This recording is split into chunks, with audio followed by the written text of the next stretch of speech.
están? Muy bien, sean muy bienvenidos a Nuevas Voces de Radio Agricultura, siendo las 13:04 de acuerdo al reloj. Damos inicio a este nuevo programa de jueves 13 de febrero, a solo un día del Día de los Enamorados, así que aprovechamos de dar la recomendación de que si no ha hecho la reserva en su restaurante favorito, corra a hacerla porque probablemente le va a costar.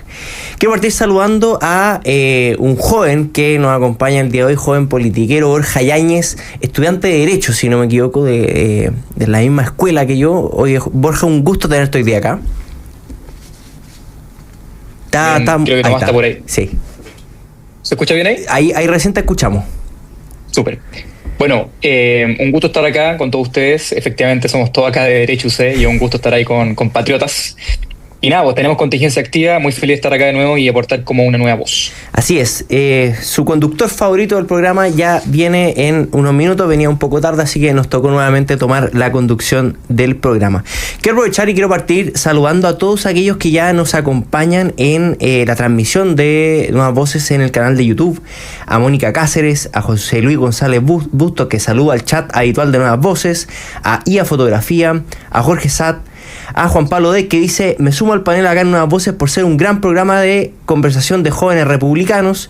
También a Juan Rigoberto Zapata, que ya dio su like, así que para que no se olvide también dejarnos su like para que cada vez podamos llegar a más personas. Queremos entrar en un tema que también tocamos el día de ayer, que fue las declaraciones que dio la vocera subrogante Nicole Cardoch, en las cuales ella afirmaba no recordar enfrentamientos de su sector con carabineros durante el estallido social, a lo que el diputado Sáez, quien es jefe de bancada de diputados del Frente Amplio, respaldó estas declaraciones y señaló que si bien habían existido ciertas críticas hacia las policías y autoridades de la época, esto no implicó un conflicto directo. Esto también quiero sumarlo a la entrevista que dio hoy día el Ministerio de Justicia, en el cual él llamaba a señalar que respaldar a la primera línea es un error y llama a desterrar la violencia política. Hay que recordar que el ministro de Justicia, Jaime Guijardo, es militante del Partido Comunista, con lo cual estas dos declaraciones como que se contraponen una a la otra, señalan cierta incoherencia. Todos recordamos los tweets, las declaraciones del oficialismo, en ese entonces oposición, de la época durante el estallido social. ¿Qué te parece estas declaraciones, Borja, a 5 años, más de 5 años ya del estallido social, de cómo la izquierda se ha ido alejando un poco de las posturas que tomó en ese minuto? Bueno, es que ahora el tema es que la izquierda se pone como la blanca paloma institucionalizada en el gobierno y todo queda como un olvido. Creo que siempre en estos casos, porque lo vamos a escuchar muchas veces, no ser la primera vez, no ser la última, hay que refrescar la memoria. Jackson era la persona, siendo ministro, y la persona cercana al presidente Boric, que decía: gracias cabros, retuiteando lo que era la quema del metro. Él decía, cito: barricadas han servido para que podamos avanzar, o sea, justificando la violencia. Vallejo decía que la violencia tiene explicación. Jadwe decía: reacción lógica para un pueblo oprimido. La diputada Claudia Mix decía que era una respuesta legítima. Consuelo Veloso, otra diputada de RD, es un símbolo de lucha. Boric, de hecho, firmaba una polera que decía ACAP: all cops are bastards. Todos los policías son, lo que sea citarlo, bastardos técnicamente. Valenzuela, que era el director de Metro, decía: evadir no pagar, otra forma de luchar. Y bueno, a eso le sumamos todas las agresiones de ministros de Estado. Grau diciendo que eran pacos, criminales y asesinos. Orellana, Toro, Brodsky también se sumaban. El tema es refrescarlo siempre. Esta izquierda dice que no aportó nada de esto, pero bueno, la misma izquierda que invitó al Congreso a la primera línea. Esos son temas que hay que recordar, y insisto, esto lo escuchar muchas veces, en especial gente que, bueno, acá, gente joven, que el día de mañana va a entrar a la política, van a venir con este discurso de que no, pero es que no, nunca estuvimos metidos, estuvimos siempre ahí, la parte institucional. Es cierto, yo creo que el presidente Boric tuvo una faceta un poco más al margen, él no estuvo tan implicado, y eso fue una de las razones por qué fue presidente, pero eso no implica el que fue una blanca paloma. Aparte, por ejemplo, firmaron esa polera, también una persona que salían fotos con la polera Jaime Guzmán con una bala en la frente. Eso es violencia, con todo su nombre. Así es bastante impresionante cómo el oficialismo cada vez se ha ido como desmarcando un poco más del estallido social. De hecho, uno es capaz de acordarse todavía del primer aniversario del estallido social, que fue bastante convulsionado ahí en Plaza Baqueano. A uno le tocaba harto en esa época en que ya uno no iba a la universidad porque estábamos además con el cuento del COVID, pero la gente salía igual a hacer destrozos, la gente salía igual a quemar, y cómo a medida que van pasando los años y cómo a medida que el estallido social ha ido bajando finalmente en su aprobación en las encuestas, en la aprobación ciudadana, en los recuerdos que además todos los ciudadanos tenemos de esa época, cómo el oficialismo se ha ido como alejando de esa fecha del 19, 18 de octubre, de la quema del metro, de la rebeldía. Es cosa ver cómo hoy en día el Ministerio de Transporte, frente a las evasiones masivas de estudiantes, a los estudiantes que se sientan ahí en los andenes del metro, llaman a que por favor no paren el metro, a que existen otras formas de poder hacer la lucha, como dicen ellos. Por ejemplo, el ministro de Justicia señalaba hoy día que rechazaba la violencia y hacía un énfasis en las manifestaciones pacíficas. Las personas tienen derecho a manifestar su opinión, tienen derecho a expresarlo públicamente, pero siempre hay que resguardar esto de manera pacífica. Es bastante incoherente, es bastante cara de palo, por así decirlo, y con eso nos damos cuenta de que la izquierda lo que busca finalmente es poder subirse a la ola de la popularidad, poder subirse a la ola de los temas que a ellos les interesan, de tal manera de poder continuar con el poder. Como usted ya podrá ver, nos acompaña ahora su panelista, su conductor, más bien, Tomás Bengolea. Su LED 24 horas ya me redajó a panelista. Oye, ayer el chat señalaba que la conducción de Carlos Zulet había sido bastante bien y se pedía un programa. Yo vi que había un pedido de programa propio. Pídeselo a la gerenta. ¿Cómo está Borja Yáñez? Bienvenido, gracias Carlos por acompañarnos. Un gusto, Tomás Bengolea. Oye, veo que ya nos lanzamos con el enredo en que se metió el gobierno por el 18 de octubre nuevamente. Básicamente la vocera, bueno, es vocera subrogante. Ayer con Juan Lago lo conversábamos, que este enroque que hizo el gobierno entre Camila Vallejo y Aysén Echeverry y no dejar a Nicole Cardoch finalmente de vocera de gobierno, se explicaba por este tipo de declaraciones finalmente, por este tipo de enredos en los que se metía absolutamente gratis, con el cual están tratando de alejarse poco a poco de lo que fue el estallido social. ¿Cómo lo ve Borja Yáñez? Bueno, habíamos comentado un poquito al respecto. Esta desvinculación que hace el gobierno con todo esto es de notar. Y es importante, nuestro deber, de hecho, recordarla siempre. Acá una izquierda que validó la violencia y que, ojo, es bien curioso cuando uno analiza un poco la concepción de violencia que ellos tienen. Ellos creen que la violencia, por ejemplo, el capitalismo, creen que la economía, creen en violencia estructural, en violencia social, en violencia económica, etcétera. Pero la violencia fue la que ellos protagonizaron. No siquiera protagonizaron, pero si estuvieron en la banca apoyando esto. Hay que decirlo igual de que la izquierda igual fue un poco adelantada, inteligente en mantenerse al margen. No se metió en los asuntos, no estuvo metida en la primera línea, pero sí, por ejemplo, invitó a la primera línea al Congreso. Sí lo felicitó de alguna forma en redes sociales. Sí hubo cierta celebración de estas fiestas que hacían en la calle. Eso hay que recordarlo.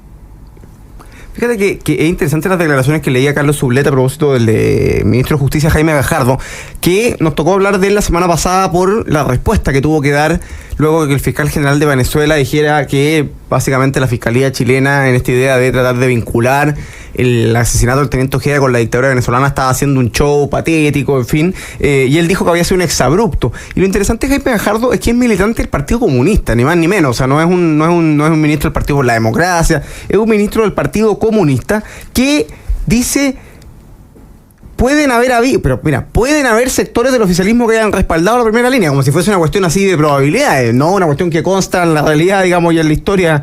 Y dice, ya a mi juicio, eso es erróneo. Es decir, un ministro del Partido Comunista se echa para atrás respecto al apoyo a la primera línea, algo que evidentemente genera división al interior del Partido Comunista. Sí, en ese sentido yo creo es bastante, como decíamos, es bastante incoherente con respecto a lo que ha pregonado la izquierda durante los últimos 5 años con respecto a lo que fue el estallido y el actuar de Carabineros.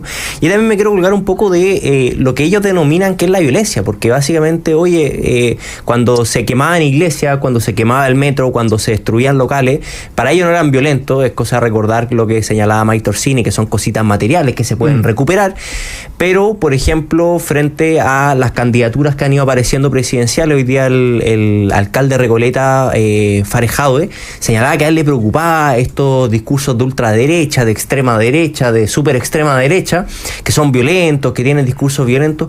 Es bastante impresionante cómo intentan acomodar finalmente el uso de la violencia, los recursos violentos, y cómo finalmente desconocen todo lo que hay hacia atrás desde el 2019 a la fecha. La pregunta es cuánto les va a durar, porque comenzábamos, no sé si la semana pasada o el lunes, pero comentábamos cómo la izquierda había sido forzada por los hechos a modificar sus posiciones dada la falta de popularidad de las posturas que tenían en el pasado. Es decir, dado que hoy día una gran mayoría de chilenos rechaza la violencia, dado que hoy día una gran mayoría de chilenos respalda el actuar de Carabineros, dado que hoy día una gran mayoría de chilenos está de acuerdo con que las Fuerzas Armadas participen, colaboren en ciertas gestiones de seguridad pública, la izquierda empieza a retroceder en posiciones que el 2019 eran bastante más populares, porque la verdad es que en un país en que la primera línea, que era un grupo de vándalos, anarquistas, terroristas, izquierdistas extremos, se les hacía un homenaje en el Congreso Nacional, en la sala del Senado, eso quiere decir que el país de algún modo toleraba que esos grupos existieran, porque no es que alguien los invitó a su casa a una reunión privada para hacerles una fiesta. Una institución republicana en un edificio que es del Estado se prestó para esa suerte de conmemoración o de celebración o agradecimiento. Ahí está Yasna Proboste y varios otros que quedan en el registro de la historia y además en la memoria de muchos chilenos. La pregunta es cuánto le va a durar a la izquierda este cambio de posición, porque nadie puede creer, y le doy la palabra a Borja, que esto es genuino, ¿no? Nadie puede creer que Jaime Gajardo de verdad cree que la primera línea era un error. La primera línea, en la medida que contribuía a desestabilizar el gobierno de la época, un gobierno muy débil como el del presidente Piñera, si es que la primera línea en ese momento contribuía al objetivo de hacer derribar la Constitución, si era capaz la primera línea de contribuir a instalar un proceso constituyente por la vía de los hechos, bueno, la primera línea evidentemente les servía. Hoy día muestran distancia. La pregunta es cuánto les va a durar esta distancia impostada que la izquierda busca instalar con la violencia, Borja Yáñez. Sí, efectivo. Jorge Millas decía, por ejemplo, al respecto de lo que decía Carlos, de que no todo es violencia, porque si todo es violencia, nada lo es. El sentido y en un mundo en que ellos intentaron ver de que todo el mundo está compuesto por violencia, una violencia que puede ser simbólica, puede ser real, una violencia que puede ser estructural o que puede ser social o económica. Finalmente convirtió el mundo siguiendo foco de poderes, de finalmente siempre hay un subyugador y un subyugado. Y es importante al respecto decir siempre, la violencia no se justifique, ni por el estallido social, ni por la mejor de las causas, ni la causa más noble o santa. No se justifica nunca. Arendt también decía, Hannah Arendt decía que es muy fácil ser empáticos con el efecto de la violencia. Pasó acá. De los temas que yo decía, gran parte de los políticos que hoy están en el gobierno tuvieron cierto sentido de adherencia o empatía con la violencia. Eso no puede ocurrir en un país institucional. No puede ser de que la institución le entregue la parte institucional o le entregue algún tipo de variación institucional a la violencia. Eso no puede pasar nunca. Y acá es donde viene la parte clave de lo que dice Tomás, que es qué es lo que hace el gobierno, el Frente Amplio, el Partido Comunista, pero en especial el Frente Amplio, cuando vuelva a ser oposición, cuando tenga que hacer una reflexión de lo que fue este periodo. Se escribe un nuevo estallido social. ¿El Frente Amplio, el Partido Comunista, lo van a validar o se van a quedar al margen? Esa es la gran pregunta. Fíjate que habló nuevamente el ministro Gajardo, que ya está en una suerte como de rol de vocería, porque si sigue hablando la subsecretaria o la vocera subrogante, la verdad es que el gobierno no va a llegar a fin del verano. Habló el ministro de Justicia a propósito de lo que comentábamos hace algunos minutos, ¿no? A propósito del caso del teniente Ojeda. Dijo, nos recuerda a las dictaduras. Gajardo compara el caso Ojeda con los atentados al general Prats y a Orlando Letelier, ¿no? Y el ministro de Justicia abordó la tesis que apunta que Diosdado Cabello, el segundo de Nicolás Maduro en la narcodictadura venezolana, fuese el autor intelectual del secuestro y homicidio del disidente que vivía en Chile con estatus de refugiado. Nos recuerda a las dictaduras. ¿Y en Venezuela qué habrá?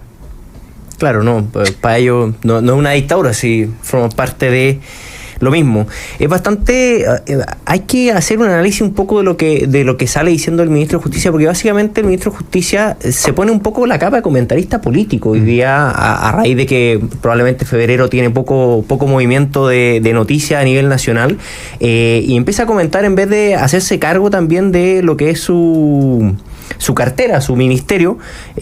O sea, a mí me encantaría que el ministro de Justicia, en vez de estar comentándolo del caso Ojeda, comentándolo de Nicole Cardoch, estuviera viendo cómo construimos más cárceles, cómo aseguramos además la seguridad al interior de las cárceles, cómo también podemos combatir con mayor fuerza el narcotráfico, pero como que de comentarista de verano más que nada el ministro de Justicia.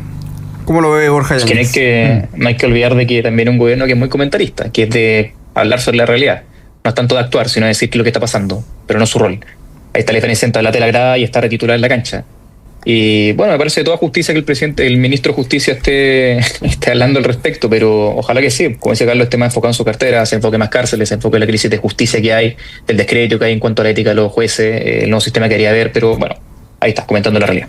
El caso es que es bien delicado. Yo sé que el presidente Boric está de vacaciones y hay que tratar de hablar bajito para no molestarlo, no incomodarlo. Se va a haber cansado, digamos, moviendo tierra con Pepe Mujica en Uruguay, y después se tomó el día. También debe estar agotado el presidente Boric. Yo sé que su pega es muy difícil y los asados los domingos ahí en el barrio Yungay, en Plaza Brasil, son bastante extensos, pero lo que ocurre en torno al caso Ojeda es tremendamente complejo. Es decir, ya la sola posibilidad, porque sabemos que esto es algo que está investigando la Fiscalía, respecto a lo cual está recabando antecedentes y que tiene que, por supuesto, generar una tesis sólida. Pero ya que el fiscal nacional en Chile esté dispuesto a decir públicamente que existen antecedentes relevantes que apuntan a que el factotum de la dictadura venezolana haya sido el autor intelectual, es decir, haya sido quien planificó el asesinato de un refugiado político en el territorio chileno, esto es una gravedad. Es probablemente el conflicto diplomático y la vulneración a la soberanía nacional más relevante en los últimos años en Chile. Y el ministro de Justicia se dedica a comentarlo.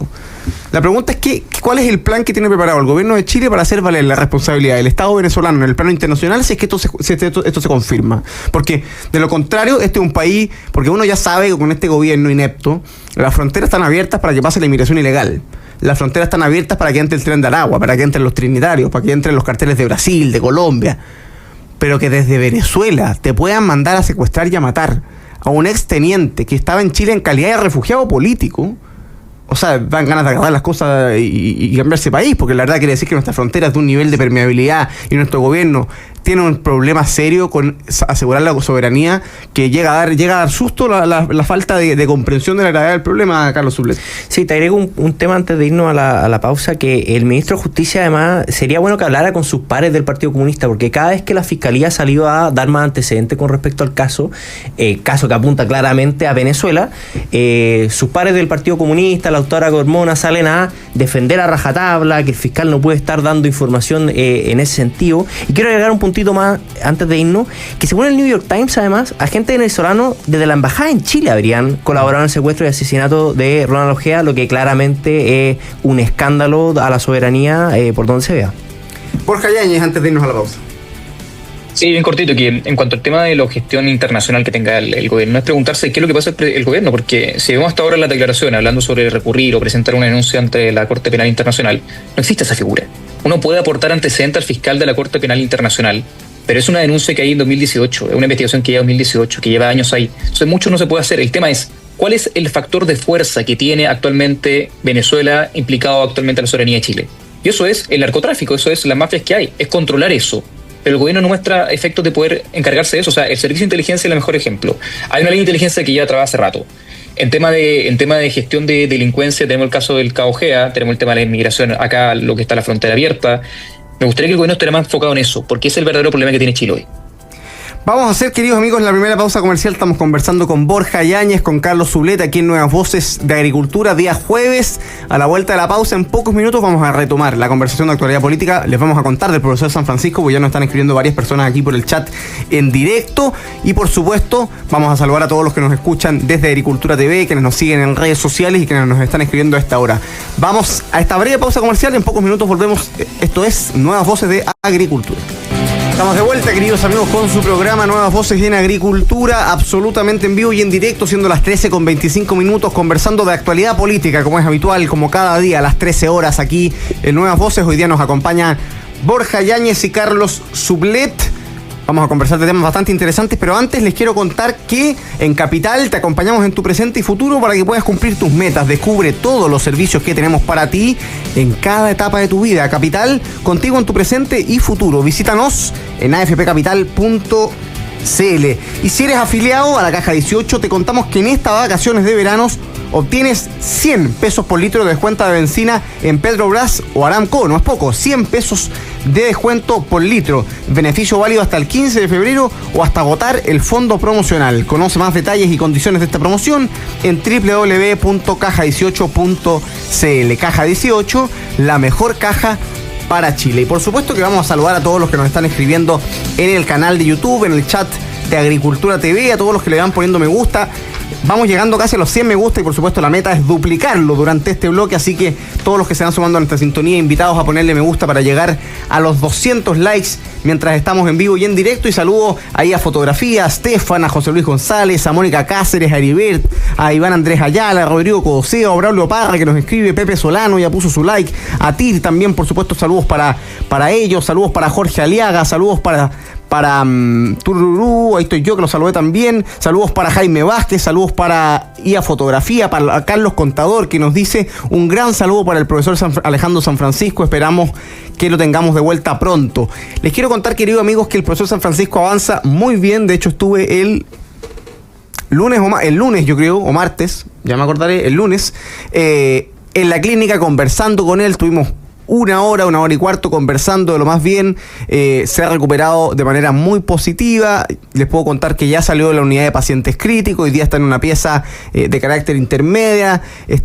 Seguimos rezando para que dentro de poco le den el alta, pero está de buen humor, de buen ánimo. Le mando mucho saludo y agradecimiento a todas las personas que nos han escrito, auditores, personas que nos oyen y que nos escuchan, que nos han escrito, que han rezado por él, así que les transmito sus agradecimientos y la buena noticia de que se recupera de muy buena manera el profesor Alejandro San Francisco, con lo cual esperamos retomar los jueves de historia más temprano que tarde, pero mientras tanto los tenemos acompañados con un buen panel de actualidad política. Saludos para Marta Note, que nos escucha desde La Serena, saludos para Hernán, saludos para Luis Pérez, saludos para también, por supuesto, para César Ballesteros, para Edgar Jiménez, para Marcos, saludos para Paula Benavides, saludos para Alto Gafitería, para Sebastián Pupín, para Carolina Escobar, dice saludos desde Ritoque, buen programa, saludos para ella, saludos para Lorena Miranda, que manda desde Peñalolén sus saludos y dice ya, pues necesitamos 1 hora y media de programa, saludos para ella también, para Juan Pablo Deck, para Loreto Espinosa, que se alegra mucho por las noticias del profesor San Francisco, saludos para todos los que nos van escuchando, para Paula Benavides, que también dice que está rezando por el profesor, Rodrigo Codosea dice que bueno que esté mejorando el profe, saludos para todos los que nos escriben, los invitamos a poner me gusta y vamos a pasar a un tema bastante interesante, queridos amigos. Ustedes saben que en la izquierda hay tensión, hay polémica, hay nerviosismo, hay expectativa, porque hay pocos candidatos presidenciales y la figura que está sonando, que es la de la expresidenta Michelle Bachelet, dijo que iba a tomar una decisión durante los próximos días, durante las próximas semanas. Se dice que la expresidenta Bachelet estaría en Caburga, ¿no? Donde le gusta veranear, buena socialista, el lago Caburga, agradable, ¿no? Donde en su minuto veraneaba junto al presidente Piñera y ya hay presiones, ¿no? Ha dicho Pancho Vidal que si la presidenta Bachelet decide de candidata presidencial, cambia todo el escenario político. La ministra del Piano, ex ministra de Educación, dijo, la expresidenta va muy bien en las encuestas, pero si no quiere ir o no puede ir, lo tiene que decir lo antes posible. Es decir, ahí también sienta una línea que dice relación con una eventual imposibilidad de ir. ¿Por qué? No lo sabemos. Lo cierto es que el Frente Amplio no descartó apoyar a Michelle Bachelet si es que se candidatea en las próximas elecciones. La presidenta del Frente Amplio, Constanza Martínez, ustedes se acordarán de ella, ex delegada de la región metropolitana, aseguró que la coalición está evaluando todos los escenarios para las elecciones presidenciales, incluyendo la posibilidad de apoyar una eventual candidatura de la presidenta Bachelet.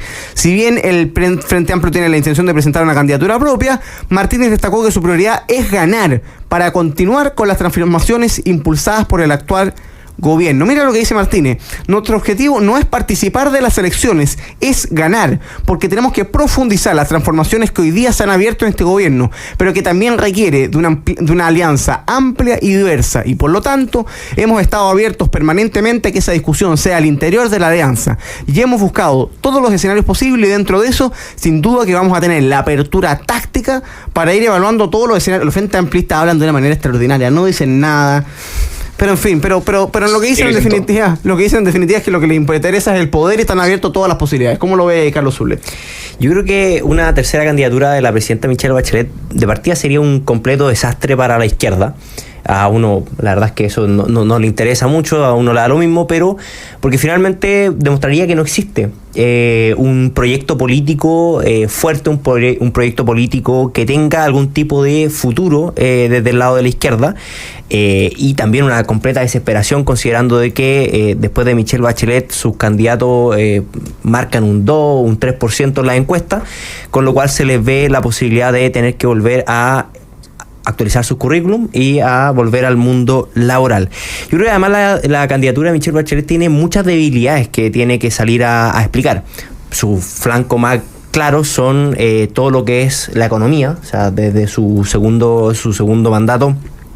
Chile vive un estancamiento completamente brutal, con una reforma tributaria en la cual el ministro Arena nos decía júguenme por mis resultados, y ahí está, los resultados son completamente desastrosos, y además de este estancamiento que sufrimos hoy día, también tiene un muy mal desempeño en otras áreas, como por ejemplo lo fue todo el fenómeno migratorio que comenzó durante la presidenta Bachelet, después continuó, también los malos desempeños que ha tenido en temas de seguridad, y también va a tener que salir a explicar varias cosas que han ido dando vuelta en su círculo más personal. Todo lo que fue el involucramiento del caso Cabal con su hijo Sebastián Dávalo, con su ex nuera Natalia Compañón. Yo creo que en ese sentido la izquierda lo que está tratando de buscar es algo con lo cual quedarse en el poder, algo con lo cual aferrarse al poder, no tener que salir a buscar trabajo en la próxima candidatura presidencial y tener algo más o menos seguro, pero yo creo que no va a llegar a buen puerto. ¿Cómo lo ve Borja Yáñez?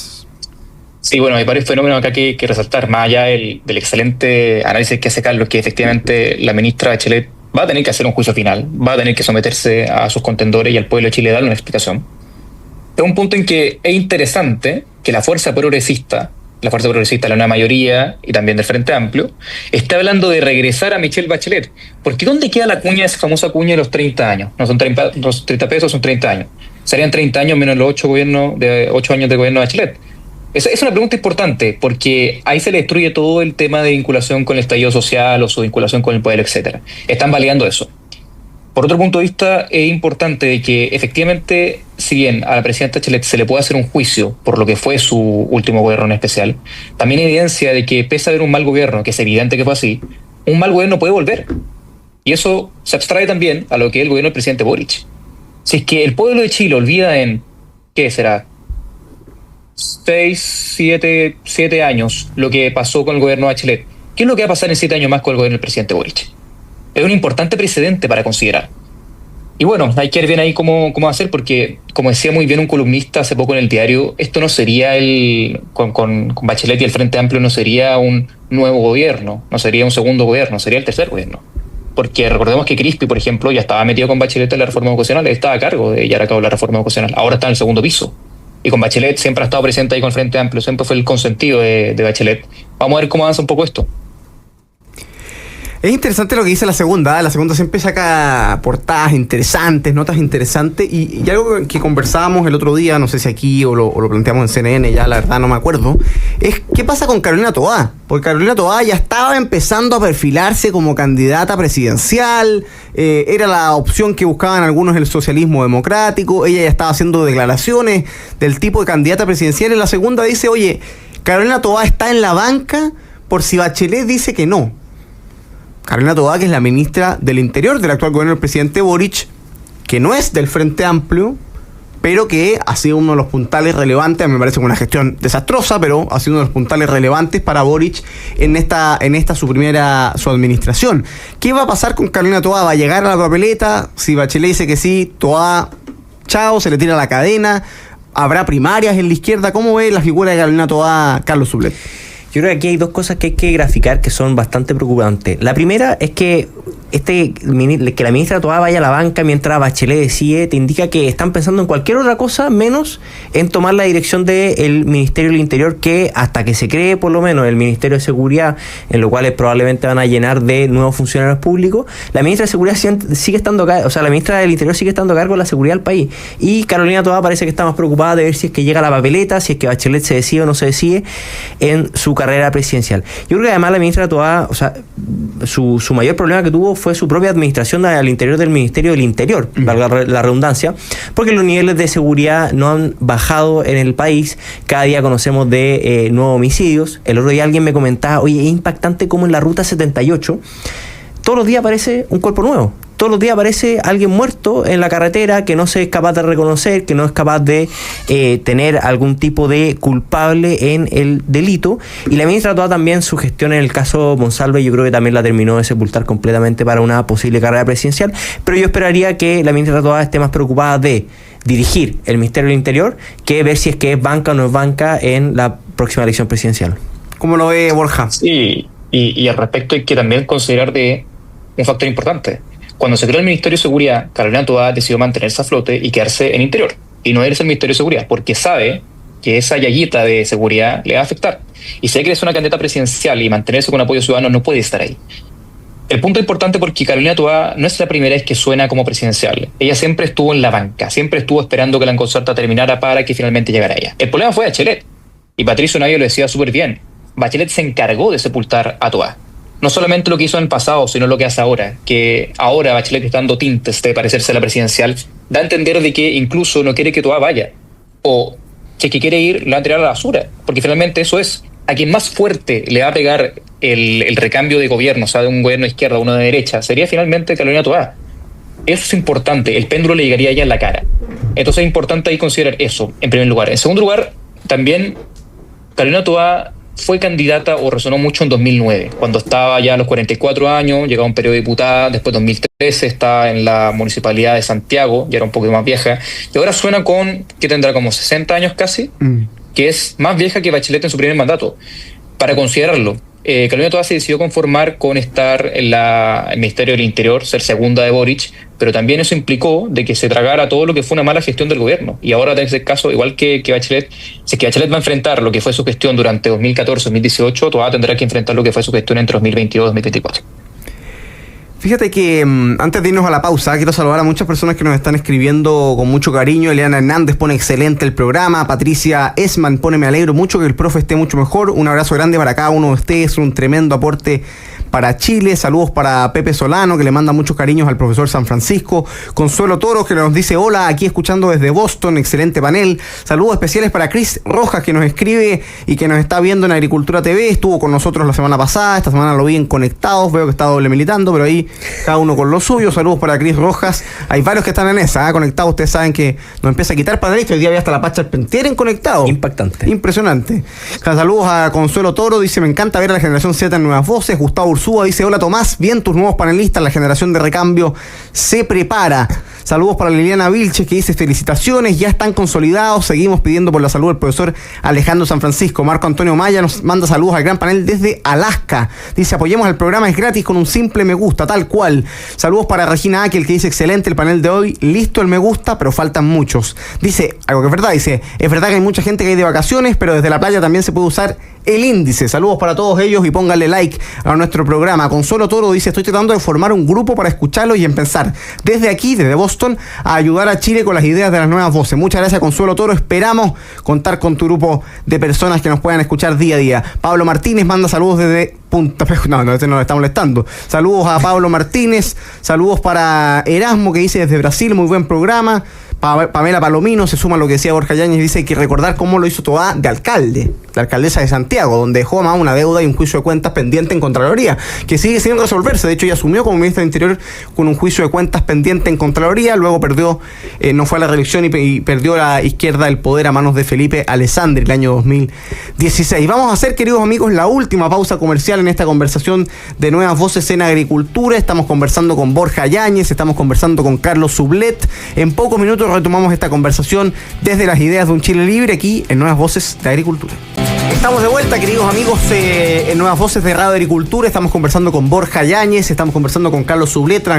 Muchos saludos para Alejandro Vidal, que dice desde el Minimarket La Florida de Talca, los seguimos todos los días. Saludos para Alejandro Vidal, también vi por ahí a Rodrigo Hidalgo, que nos escucha siempre en la micro, junto a todos sus pasajeros, así que saludos para él también y a todos los que nos van escribiendo. Ya superamos los 150 me gusta y vamos en camino a los 200 me gusta, así que todos los que se van sumando a nuestra sintonía, la invitación es ponerle like a esta conversación de actualidad política. Se renueva, queridos amigos, el toque de queda en 6 comunas de la provincia de Malleco y Cautina en la región de la Araucanía: Angol, Coyipulli, Ercilla, Traiguén, Lumaco y Galvarino. Angol, Coyipulli, Ercilla, Traiguén, Lumaco y Galvarino son las comunas donde se renueva el toque de queda para enfrentar los incendios forestales. El irresponsable de Zafirio, el gobernador de la región de la Araucanía, decía hace un par de días en los medios que nadie podía ser tan irresponsable de asegurar que aquí había vínculos con hechos terroristas. Decía 24 horas hace pocos minutos que se identificó bolsas, sacos con líquidos de acelerante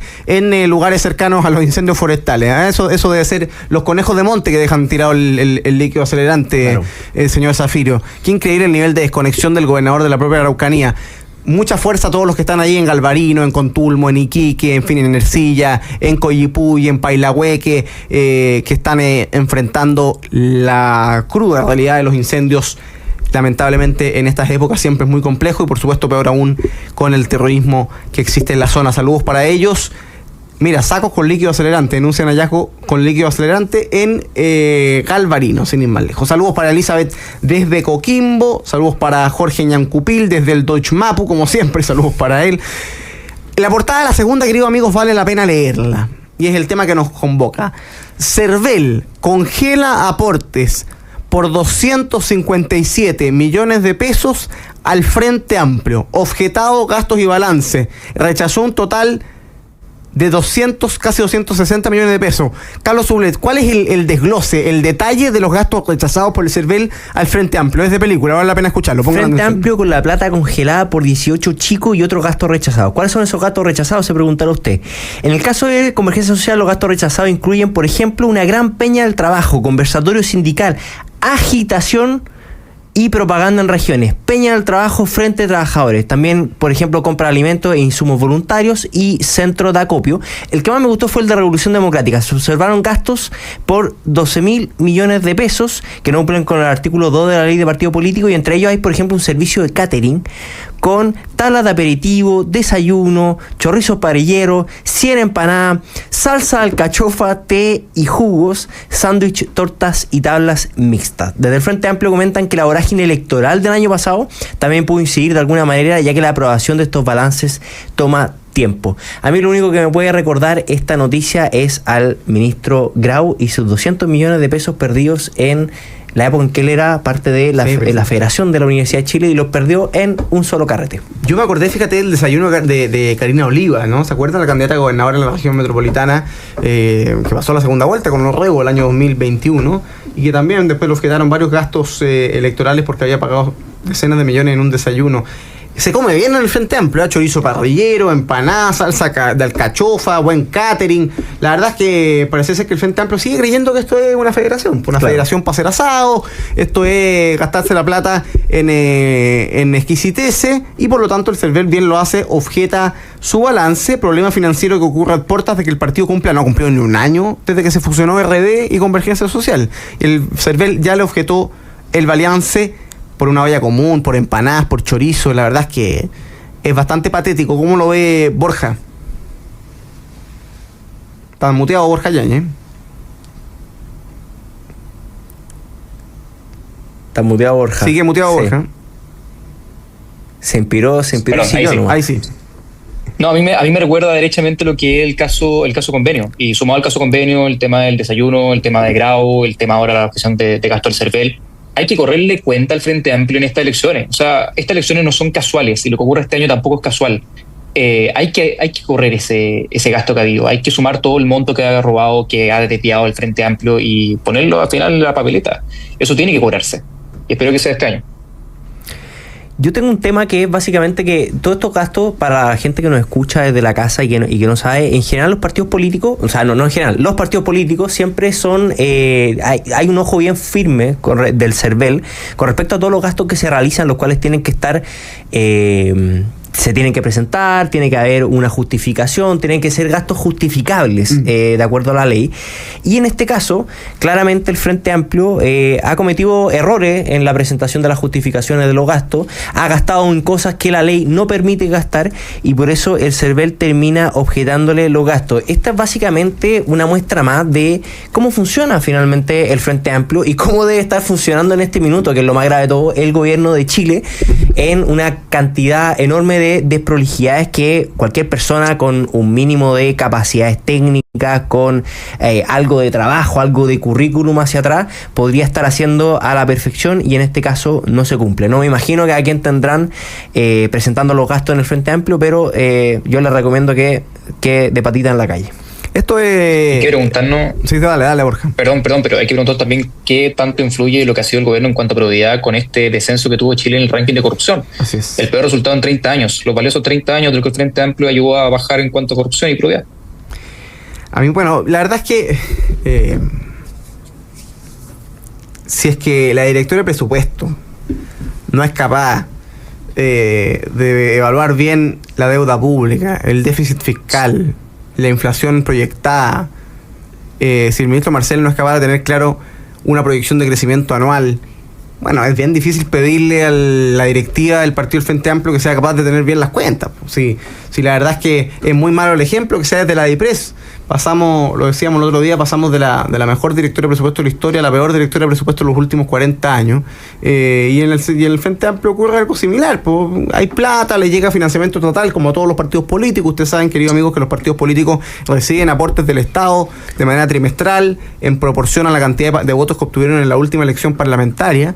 Y el Frente Amplio que decide, bueno, hacer un asadito, comprar empanadas. La salsa alcachofa me parece especialmente interesante, porque no sé si eso se lo echan al chorizo o a la empanada, o será una parte, será para el picoteo. Hay que preguntarle. Son bien elaborados en el Frente Amplio, ¿eh? Yo soy más de papa frita, de cosas más simples, pero parece que la salsa alcachofa es un gusto ahí de esta izquierda boutique, que le echará, no sé, que le echará la salsa alcachofa a una zanahoria, al mundo más vegano quizás. Claro. Hará algo ahí en los picoteos del Frente Amplio.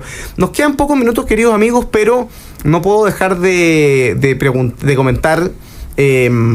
comentarles la decisión del Consejo Monumento, ¿no? El Consejo Monumento retrocede y aclara que no se ha definido que la estatua de Baquedano sea reubicada.